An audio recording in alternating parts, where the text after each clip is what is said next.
नमस्कार मित्रांनो, वटपौर्णिमा 2026 पूजेची संपूर्ण विधी, महत्त्व, नियम आणि सावित्री सत्यवान कथा। नमस्कार मित्रांनो, आपल्या हिंदू धर्मात अनेक व्रत आणि सणांना विशेष महत्त्व आहे। त्यापैकी एक अत्यंत पवित्र आणि श्रद्धेचा सण म्हणजे वटपौर्णिमा। विवाहित महिलांसाठी हा दिवस खूप महत्त्वाचा मानला जातो। असे मानले जाते की या दिवशी श्रद्धेने व्रत आणि पूजा केल्यास पतीला दीर्घायुष्य, उत्तम आरोग्य आणि कुटुंबाला सुख समृद्धी प्राप्त होते। पण वटपौर्णिमा नेमकी का साजरी केली जाते? वडाच्या झाडाची पूजा करण्यामागे काय रहस्य आहे? पूजा कशी करावी? कोणते नियम पाळावेत? आणि सावित्रीने आपल्या पतीचे प्राण यमराजांकडून कसे परत मिळविले? या सर्व प्रश्नांची उत्तरे आजच्या व्हिडिओमध्ये आपण सविस्तर जाणून घेणार आहोत। त्यामुळे हा व्हिडिओ शेवटपर्यंत नक्की पहा। वटपौर्णिमा 2026 कधी आहे? 2026 मध्ये वटपौर्णिमा 29 जून सोमवार या दिवशी साजरी केली जाणार आहे। हा दिवस ज्येष्ठ महिन्यातील पौर्णिमेला येतो। महाराष्ट्रात वटपौर्णिमेला विशेष महत्त्व दिले जाते। वडाच्या झाडाची पूजा का करतात?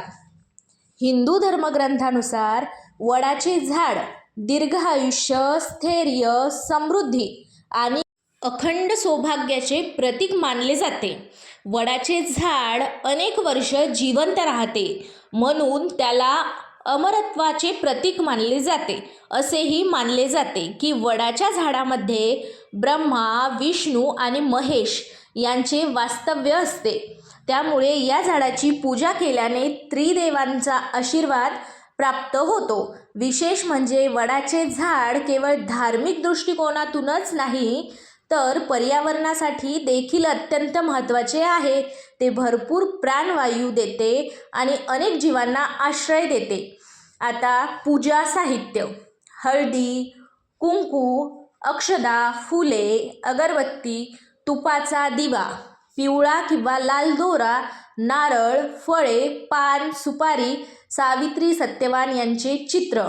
वटपौर्णिमा पूजा विधी: सकाळी लवकर उठून स्नान करावे आणि स्वच्छ वस्त्रे परिधान करावीत। त्यानंतर देवाची पूजा करून व्रताचा संकल्प करावा। वडाच्या झाडाजवळ जाऊन पाणी अर्पण करावे। झाडाला हळद, कुंकू, फुले आणि अक्षदा वाहाव्यात।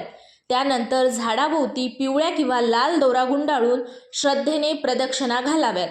प्रदक्षिणा घालताना सावित्री सत्यवान यांचे स्मरण करावे आणि कुटुंबाच्या सुख समृद्धीसाठी प्रार्थना करावी। यानंतर वट सावित्री कथा ऐकावी किंवा वाचावी। सावित्री सत्यवान कथा: प्राचीन काळी राजा अश्वपती यांची सावित्री नावाची कन्या होती। ती अत्यंत बुद्धिवान, धैर्यवान आणि पतिव्रता होती। तिने सत्यवान नावाच्या राजकुमाराशी विवाह केला, परंतु महर्षी नारदांनी आधीच सांगितले होते की सत्यवानाचे आयुष्य खूप कमी आहे।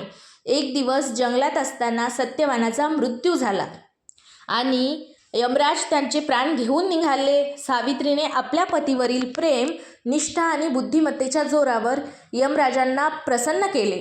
यमराजांनी तिला अनेक वरदान दिले।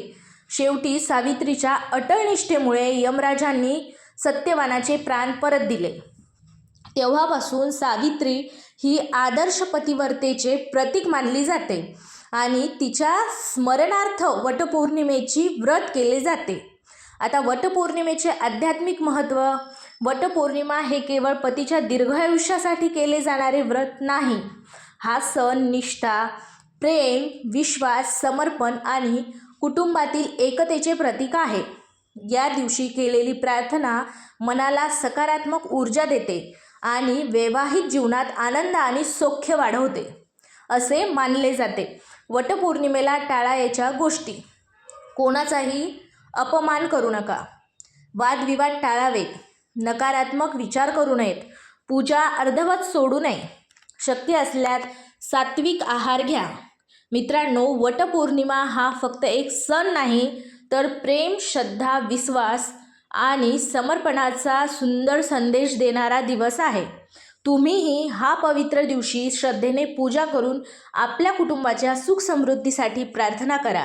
जर ही माहिती आवडली असेल तर व्हिडिओला लाईक करा, आपल्या मित्रमैत्रिणींना शेअर करा आणि अशाच धार्मिक व माहितीपूर्ण व्हिडिओसाठी चॅनलला सबस्क्राईब करायला विसरू नका. धन्यवाद.